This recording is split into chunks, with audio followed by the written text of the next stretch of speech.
أعوذ بالله من الشيطان الرجيم. بسم الله الرحمن الرحيم. Où que vous soyez, en accord de vos rangs et titres respectifs, la salutation fraternelle de l'islam vous est abondamment souhaitée sur ce. Assalamu alaikum wa rahmatullahi wa barakatuh. Alhamdulillah, à la grâce d'Allah subhanahu wa ta'ala, nous demandons et invoquions à ce qu'il déverse des pluies de bénédictions en ce temps et en ce mois précis. Alhamdulillah, nous en revenons toujours sur les attributs du jeûne. La séance passée, on a donné un peu de détails en déchiffrant sur le bout de lettres. Inch'Allah, aujourd'hui, pour cette série, toujours consacrée sur les attributs du jeûne. Parmi les attributs du jeûne, il y a le nom de Rayyan ou une porte appelée Rayyan, les chemins du paradis. Saad bin Sahal rapporte que le saint prophète Mohammed sallallahu alayhi wa sallam a dit: il y a une porte au paradis appelée Babur Rayyan, une porte par laquelle rentrera le jour du jugement ceux qui observent le jeûne régulièrement et non pour aucune personne. Une voix s'élèvera: quels sont ceux qui observent régulièrement le jeûne? Veuillez rentrer par cette porte de Rayyan. C'est une porte d'accueil exceptionnelle. Dès qu'ils seront entrés, les portes se refermeront. Rapporté par Muslim et Bukhari.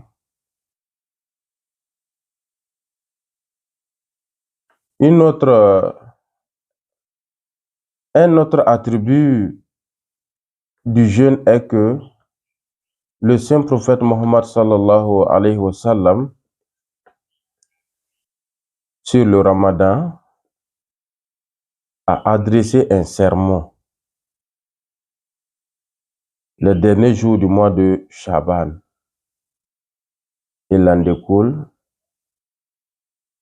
ô homme, le grand mois s'approche à vous, le mois de bénédiction dans lequel se trouve la nuit du destin, qui est plus meilleure que 1000 mois. Si nous faisons la comparaison, les 1000 mois équivalent à 83 ans et 3 mois comme ça.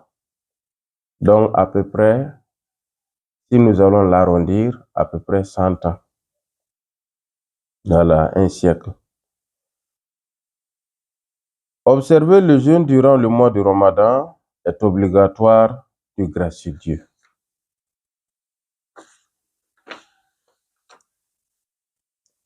Et les prières surrogatoires sont volontaires.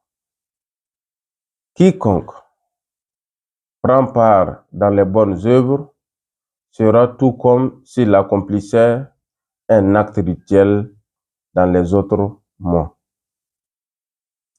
Quiconque prend part en accomplissant les disciplines obligatoires dans ce mois béni est tout comme celui qui prend part en accomplissant 70 actes méritoires dans les autres mois. Ce mois est un mois de patience. Et la récompense de la patience n'est que le paradis. Ce mois est un mois de réconciliation.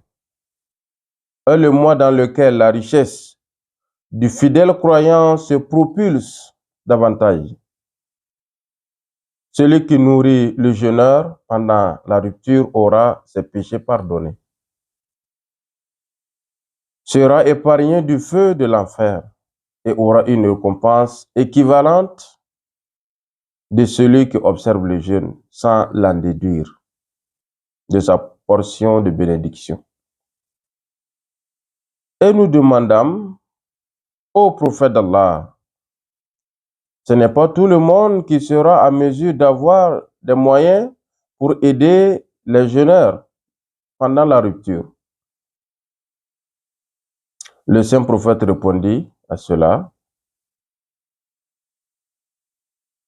ne serait-ce que le genre de récompense, ne serait-ce que une petite quantité de lait ou du yaourt ou de l'eau fraîche à offrir pour la rupture.